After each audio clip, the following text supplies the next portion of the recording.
morning, a woman who says she was robbed of her dignity while being treated for breast cancer at North East Health Trust is backing calls for a full public inquiry.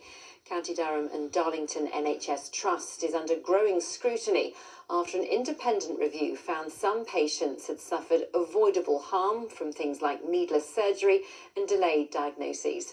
Katrina Dunbar developed a severe breast infection and says her concerns were repeatedly dismissed. She's one of hundreds of women having their case reviewed. The Trust has apologised and called the issues she's raised extremely distressing. She's been talking to our reporter, Katie Cole. Last week, Katrina Dunbar from Stanley got married. A happy day, but she says the build-up to it was overshadowed by 2.5 years of appalling care from a breast cancer service she put her trust in. It's been horrific, trying to plan the wedding that Paul and I wanted. Nobody has shown an ounce of compassion or care, which I believe are the bare basics of those that are working for the NHS. From the day she was diagnosed with breast cancer in 2023 to concerns this summer that her cancer had come back, Katrina says every step of her treatment with County Durham and Darlington NHS Trust lacked compassion.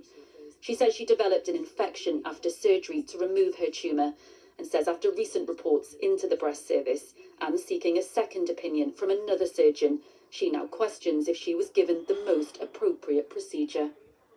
The mental anguish that I went through, where I lost myself for too long, to have found out that it could have all been avoided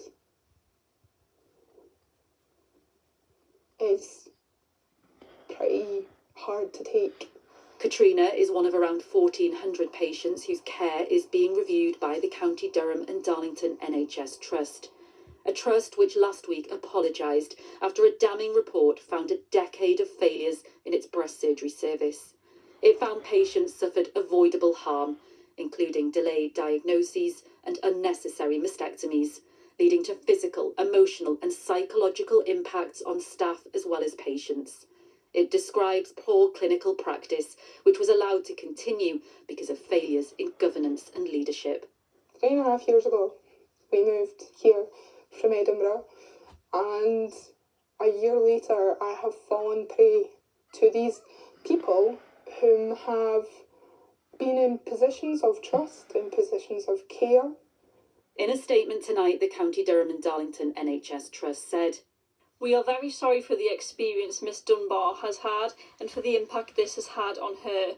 The concerns she has raised are extremely distressing and we understand how difficult this has been. We would like to take the time to listen to her fully and at her own pace, and we remain committed to meeting with her and offering support. We have been open about the historic failings in our breast services and we are deeply sorry for the effect these have had on patients' trust. The issues raised form part of our ongoing review and improvement work. Significant changes have already been made to strengthen leadership, governance and alignment with national standards, and we will continue working to ensure all patients receive safe, compassionate, high-quality care." While Katrina waits for the outcome of a review into her care, she's backing calls for a public inquiry into how the trust has been run. How could a decade of failures be allowed to take place? How could so many lives be turned upside down?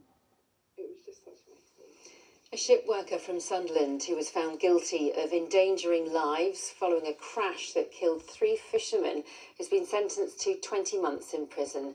Lewis Carr was in charge of a Condor freight ship when it hit a fishing trawler off the coast of Jersey in December 2022. In September, he was convicted of endangering ships, structures and individuals at sea. Kasia Fowler reports from the Royal Court in Jersey.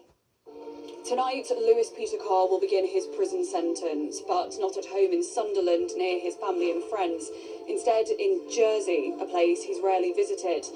3 years ago, almost to the day, the Condor's Commodore Goodwill, a huge freight ship, collided with a much smaller fishing vessel, the Lacombe 2. Carr was found guilty of breaking Jersey's shipping law, but the jury couldn't reach a verdict when it came to the count of manslaughter.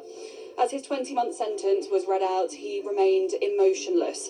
The presiding judge on the case, Commissioner Sir John Saunders, addressed the court and said, "The sentence we pass has to take into account the pain this has caused. It is not intended to, nor will it reflect that loss, nor could the sentence we impose help the families come to terms with their loss." He also said that Carr had the opportunity to avoid the lacoon, but didn't.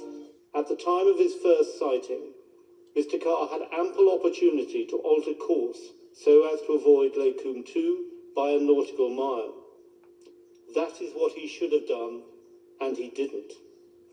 One of the victims' families told the court that this will never make up for the pain or distress this has caused. Katia Fowler, ITV News. 5 men have been jailed following a series of arson attacks in Newcastle earlier this year. The same address on Fossway in the Walker area was targeted in January and February. Mitchell Smith, John Reed, Walter Patterson, Grant Curley and Grant Royal all appeared at Newcastle Crown Court today. They were all handed prison sentences of between 4 and 6 years each. Now, new technology is helping the crackdown on shoplifting in Newcastle this Christmas. Retailers in the city are being urged to upload CCTV directly to police, which can then be used to summon a suspect straight to court without the need for arrest or interview. Johnny Blair reports.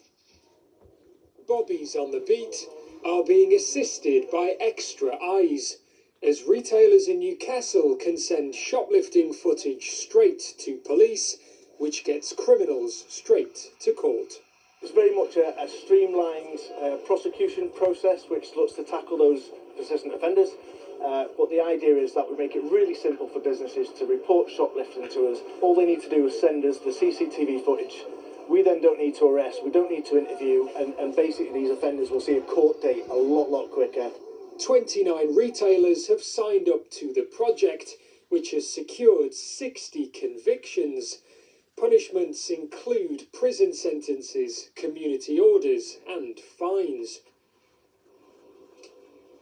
Businesses say shoplifters are a constant headache. We do try to discourage people, obviously, by, having a presence there, bit of CCTV as well.